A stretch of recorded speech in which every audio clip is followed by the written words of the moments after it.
এরপরের প্রশ্ন, হুজুর হিল্লা বিয়েটা কি? এটা নিয়ে অনেক অনেক প্রশ্ন, আপনি যদি একটু সুন্দর বিস্তারিত সমাধান দিতেন।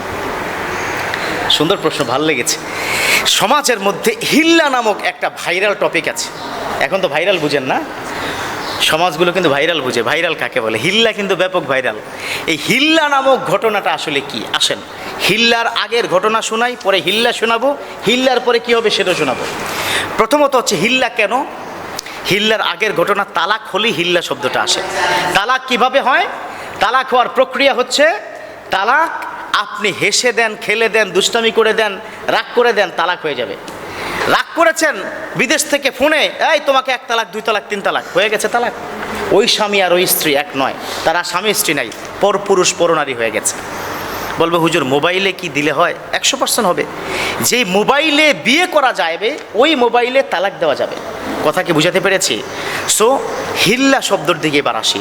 তালাক হয়ে যাওয়ার পরে অনেকেই আলেম ওলামার সাথে কথা বলেন, অনেকেই এই প্রক্রিয়াটা চালু করেন। হিল্লা, হিল্লা মানে হচ্ছে একজন ব্যক্তিকে কন্ট্রাক্ট করে, ধরে নেন স্বামী স্ত্রীর মধ্যে তালাক হয়ে গেল, স্বামীর কোনো বন্ধুকে কন্ট্রাক্ট করলো যে বন্ধু ঘটনা তো কি ঘটে ফেলেছি, ইজ্জতের প্রশ্ন, সমাজের কাছে মুখ দেখাবো কি করে, বাচ্চা আছে 2টো, কি করা যায়, কোনো সিস্টেম আছে নাকি?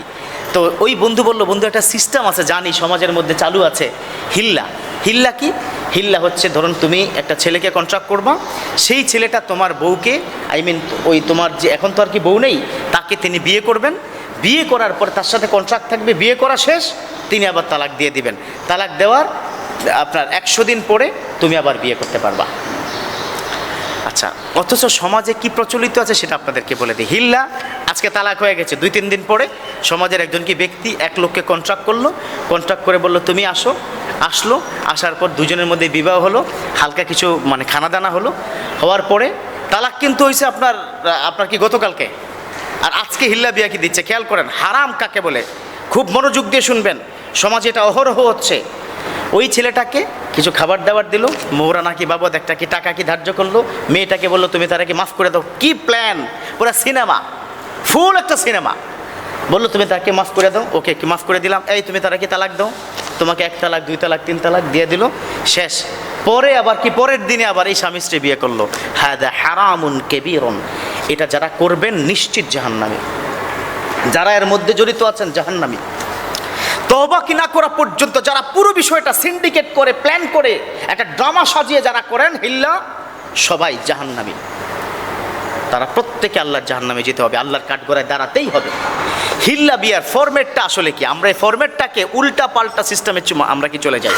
ফরম্যাটটা খুব সহজ করে দিই আপনাদেরকে, আসুন খুব মনোযোগ দিয়ে শোনেন। আমাকে বরিশাল থেকে একজন ইঞ্জিনিয়ার আমাকে ফোন করেছে, হুজুর আমি আমার স্ত্রীকে তালাক দিয়ে ফেলেছি, প্রচণ্ড কি রাগের মাথায়। বললাম তিনি তো আর আপনার স্ত্রী নাই। বললো হুজুর আমি জানি।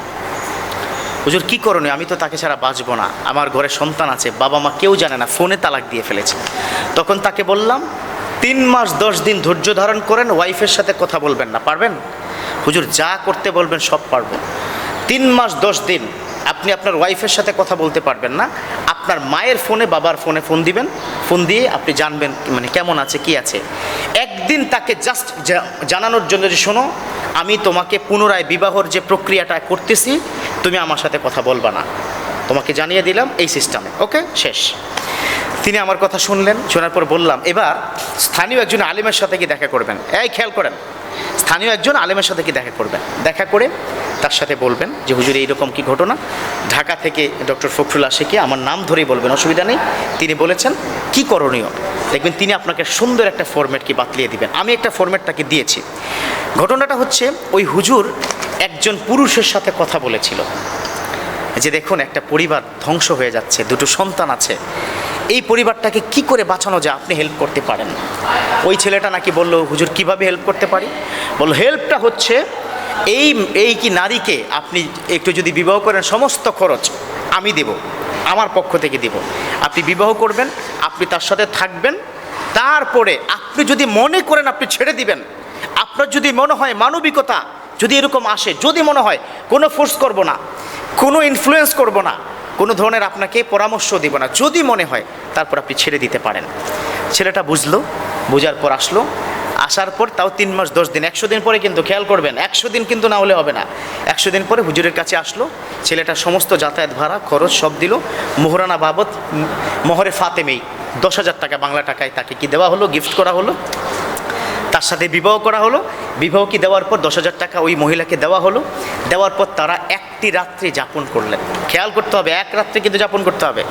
অর্থাৎ তার সাথে আল বিআ আল বাইউন, বিবাহ মানে কি? বিবাহ মানে হচ্ছে ভোগ করা। একবার কিন্তু তাকে ভোগ করতে হবে। করার পরে স্বেচ্ছায় সজ্ঞানে ছেলেটার কি মনে হইলো, না রে আমি তো হেল্প করতে আসছি। তখন ওই ছেলেটা স্বেচ্ছায় সজ্ঞানে কারো প্ররোচিত না হয়ে ওই নারীকে কি করলেন, তালাক দিয়ে চলে গেলেন। তালাক দিয়ে চলে যাওয়ার পরে এই নারীকে সে আবার বাড়িতে পাঠিয়ে দিল। খেয়াল করবেন, বাড়ি মনে হয় সম্ভবত কি যশোর। বাড়িতে গেল, 3 মাস 10 দিন আবার পার করলো। পার করার পর আবার স্ত্রীকে বাচ্চা সহকারে বরিশালকে নিয়ে গেল। বরিশাল নিয়ে ওই হুজুরের সামনে গিয়ে, মানে ওই হুজুরকে নিয়ে আবার এই দুজনের মধ্যে বিবাহ হলো। কথা খেয়াল করেছেন? দিস ইজ কল, এটাই হচ্ছে হালাল প্রক্রিয়া। এর বাইরে কোনো সুযোগ নাই, কোনো ফরম্যাট নাই, কোনো অপশন নাই। কথা কি বুঝতে পেরেছেন? এই সিস্টেমে যারা কি থাকবেন, আজীবন জানা করার চাইতে এই সিস্টেমে থাকা আপনার জন্য জান্নাতে যাওয়ার সুযোগ। আদারওয়াইজ তালাক হয়ে গেছে, আবার সংসার শুরু করছেন, তওবা পড়ে কোনো অপশন নাই। 3 তালাকের পরে কোনো তওবায় রিটার্ন করে স্বামী স্ত্রী একসাথে বিবাহ করার সুযোগ নাই, সুযোগ নাই, সুযোগ নাই। হাদা হারামুন কবির। আল্লাহ আমাদের বুঝার তৌফিক দান করুক, আমিন।